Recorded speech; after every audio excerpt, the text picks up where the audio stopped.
Chers élèves, chers étudiants, chers parents, depuis 2017, le ministère de l'Enseignement supérieur a mis en place les nouveaux programmes du BTS. Et dans ces nouveaux programmes, nous avons la filière carrière juridique, que les étudiants n'appréhendent pas toujours. Alors nous avons invité sur ce plateau un spécialiste du domaine pour nous éclairer sur la filière carrière juridique. Bonjour, Dr Gambeket. Bonjour, Madame le directeur. Et bienvenue sur Istama Orientation. Dans la tasse de ce jour, nous avons un thème très important, carrière juridique. Alors, est-ce que vous pouvez nous dire exactement ce qu'on entend par carrière juridique? Parce que beaucoup de nos étudiants aimeraient savoir, peut-être ils ont envie de faire cette spécialité, mais ils ne maîtrisent pas les tenants et les aboutissants. Cher docteur, est-ce qu'on peut savoir exactement ce que c'est que la filière carrière juridique? D'entrée de jeu, la carrière renvoie à la sécurité de l'emploi, à la titularisation, à un poste de travail. Au même titre que la carrière sociale, militaire et même médicale, la carrière juridique vise à former les étudiants praticiens du droit et qui seront facilement opérationnels après leur formation. Ça veut dire qu'après avoir suivi leur formation, ils peuvent déjà mettre en pratique les connaissances acquises sur le terrain de manière pragmatique. Donc, ce sont des praticiens du droit, si nous Naturellement. Voilà, dans cette filière carrière juridique, quelles sont les spécialités qu'on peut énumérer là-dedans? Il y en a plusieurs, Oui. notamment la gestion fiscale, le droit des affaires et de l'entreprise, le droit foncier et domanial, l'assistanat judiciaire et les métiers de la bourse. Sur toute cette spécialité que vous venez de citer, docteur, nous souhaitons nous appesantir sur l'une d'elles, la gestion fiscale. Qu'est-ce qu'on entend par gestion fiscale exactement?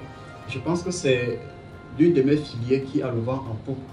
Alors, je le dis parce que la gestion fiscale, c'est une formation qui vise à former l'étudiant pour qu'il soit en mesure de maîtriser le système fiscal camerounais, le système fiscal national et même international. Ça veut dire les types d'impôts, la déclaration fiscale, le paiement de l'impôt, la gestion du contentieux, la prévention des infractions fiscales. En gros, la gestion fiscale vise à former des étudiants qui seront en mesure de conseiller les entreprises en matière d'impôts et de gérer leurs relations avec l'État pour éviter les tracasseries de toute nature. Très bien défini, docteur. Dites-moi un peu quels sont les débouchés qu'on peut avoir en faisant la spécialité gestion fiscale. C'est une filière qui garantit naturellement l'autonomisation de l'étudiant formé. Ça veut dire que mon étudiant, à la suite de son BTS, peut créer sa structure, peut équiper sa structure et conseiller les entreprises sans être recruté par une entreprise. Il suffira simplement pour lui d'avoir les adresses de ces entreprises, de se rapprocher auprès de ces entreprises et de les renseigner sur le régime fiscal applicable à leur structure. Et si c'est l'impôt direct, l'étudiant en question donnera des informations. Si c'est un impôt indirect, il donnera des informations. Il sera aussi bien placé pour monter les dossiers de déclaration des statistiques fiscales des entreprises. Je vous rappelle que dans la dernière réforme, il est prévu des sanctions draconiennes contre les entreprises qui ne font pas à temps leur déclaration de statistiques fiscales. Seul le gestionnaire fiscal a la compétence pour le faire, les prérequis pour le faire et le monopole même, parce que celui qui est formé chez nous est en mesure d'orienter l'entreprise à optimiser également ses charges fiscales. Vous savez, la plupart des entreprises ne veulent pas trop payer l'impôt. Il y a des exonérations fiscales qui sont érigées dans le Code général des impôts que plusieurs entreprises ne maîtrisent pas. Pour donc maîtriser, identifier ces avantages, il est important de se faire assister par un gestionnaire fiscal qui doit conseiller l'entreprise sur les impôts à payer, sur les exonérations à bénéficier. Si je vous entends très bien, docteur, ça veut dire qu'entre cette formation et le monde de l'emploi, il y a adéquation entre la formation et l'emploi, parce qu'il y a beaucoup de petites entreprises, de petites et moyennes entreprises où ces enfants peuvent bien s'occuper. Naturellement. Donc, comme je le disais tantôt, ces enfants peuvent d'abord être indépendants, c'est-à-dire être entrepreneurs fiscaux.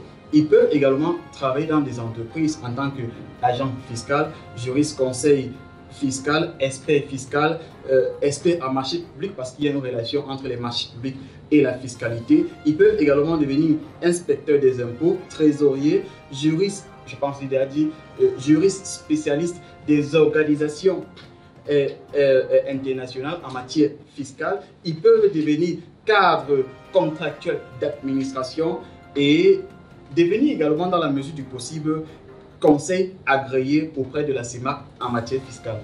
Il y a vraiment beaucoup de métiers qui sont rattachés à ce programme de formation.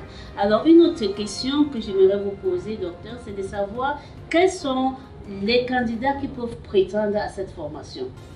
C'est une formation libérale et démocratique. Ça veut dire qu'il n'y a pas de restriction.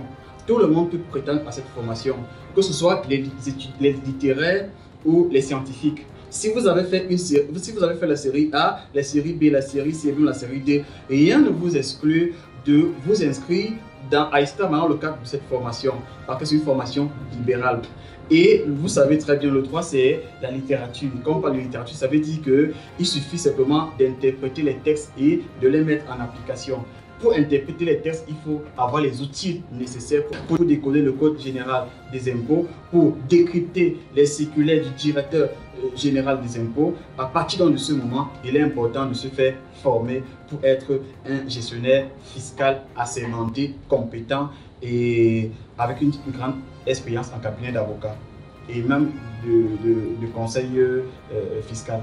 Merci, docteur, pour tous ces éclaircissements. Chers étudiants, chers élèves, quel est votre rêve? Est-ce que vous rêvez un jour de faire dans le métier du droit? Alors, vous avez toutes les explications pour choisir votre métier de rêve.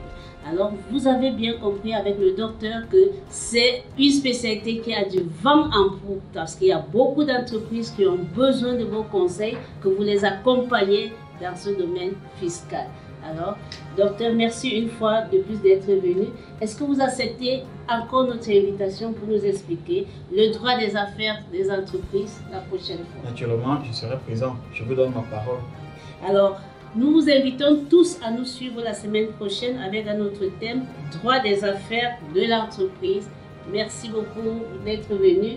Merci, chers auditeurs, d'avoir assisté à cette interview et à la semaine prochaine.